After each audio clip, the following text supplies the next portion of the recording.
ഇന്ന് എന്റെ ചെറിയൊരു ഡേ ഇൻ മൈ ലൈഫ് ആണ് കേട്ടോ. ഒരുപാട് വലിയ വിഭവങ്ങളൊന്നും ഇല്ല കേട്ടോ. അപ്പൊ ഞാനത് തക്കാളിയൊക്കെ അരച്ചൊഴിക്കുന്നുണ്ട്. ഞാൻ ഇങ്ങനെ കേട്ടോ മീൻകറി വെക്കാറ്. തക്കാളി ഇട്ട മീൻകറിക്ക് ഒരു പ്രത്യേക ടേസ്റ്റ് ആട്ടോ. മോരുകറിക്കുള്ള തേങ്ങ ചിരകി വെച്ചിട്ടുണ്ട്. അതേപോലെ മീൻ വറക്കാനുണ്ട്. ഇനി ഇതുകൊണ്ട് ഒപ്പിക്കാന്ന് വിചാരിച്ചു കേട്ടോ ഉച്ചയ്ക്ക്. അങ്ങനെ അതേ പൊടികളൊക്കെ ചേർത്ത് നല്ലോണം ചൂടാക്കിയിട്ട് അപ്പൊ നമുക്ക് അതിലേക്ക് മീൻ ഇടാം. ഞാൻ കഷ്ണ മീൻ ഒന്ന് മുളകിട്ട് വെക്കാന്നാട്ടോ വിചാരിച്ചത്. സാധാരണ ചിങ്കൂന് ഇഷ്ടം മീൻ തേങ്ങ അരച്ചാട്ടോ. അപ്പൊ അവനോട് പറഞ്ഞു ഇന്ന് നമുക്ക് മുളകിട്ട് വെക്കാന്ന്. പിന്നെ ഞാൻ അതേ നമ്മുടെ മോരുകറിക്കുള്ള മുരിങ്ങക്കായ വെള്ളരിക്ക ഇവിടെ വേവിച്ച് വെച്ചിട്ടുണ്ടോ. ഞാൻ അതിലേക്ക് നമുക്ക് അരപ്പ് ചേർക്കാം.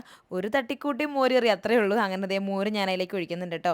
അങ്ങനെ നമ്മുടെ മോരിലൂടെ റെഡി ആയിട്ടുണ്ട്. ഇനി നമുക്ക് മീൻ വറക്കാട്ടോ. സത്യം പറഞ്ഞു കഴിഞ്ഞാൽ ഇതേപോലെ ഉച്ചയ്ക്ക് ചോറിനൊപ്പം മീൻ വറുത്തുണ്ടെങ്കിലും അടിപൊളിയാണ് കഴിക്കാൻ. മീൻ വറുത്തവും റെഡിയായി. ഇനി നമുക്ക് 2 കൊണ്ടാട്ടമുളകും കൂടെ വറുത്തെടുക്കാം. ഇതും കൂടെ ഉണ്ടെങ്കിലും ഒന്നും പറയാല്ല, പൂർണ്ണമായി. അങ്ങനെ ഉച്ചയ്ക്ക് കഴിക്കാനുള്ള എല്ലാം ഇവിടെ ഏകദേശം ആയിട്ടോ. അപ്പൊ ഇന്നലത്തെ പുളിയിഞ്ചിയാണ്. ഇതും കൂടെ ഒന്ന് ചൂടാക്കാന്ന് വിചാരിച്ചു. എന്നാൽ നമുക്ക് ചോറുണ്ടാലോ. അങ്ങനെ അതേ പ്ലേറ്റ് എടുത്തു, ചോറെടുത്തു. അത് കഴിഞ്ഞ് നമ്മുടെ മോരുകറി, അങ്ങനെ മോരുകറി ഒഴിച്ചു. പിന്നെ അതേ നമ്മുടെ മീൻകറി ഒഴിച്ചു. മീൻ വറുത്തതും പിന്നെ നമ്മുടെ കൊണ്ടാട്ടമുളകും അതേപോലെ അതേ പുളിയിഞ്ചി പിന്നെ നമ്മുടെ അച്ചാറ് ഇതെല്ലാം വെച്ച് നമ്മുടെ ഇന്നത്തെ ഉച്ചയൂണ് സെറ്റ് ആയിട്ടുണ്ട് ഇവിടെ. ഇത് കൊണ്ടു കൊടുത്ത് പോകാൻ്റെ മോൻ സന്തോഷം നോക്കിയേ. അപ്പൊ ഏതായാലും ഈ ഒരു വീഡിയോ ഇത്രയേ ഉള്ളൂ. അടുത്തൊരു വീഡിയോ ആയിട്ട് വീണ്ടും വരാം. ബൈ.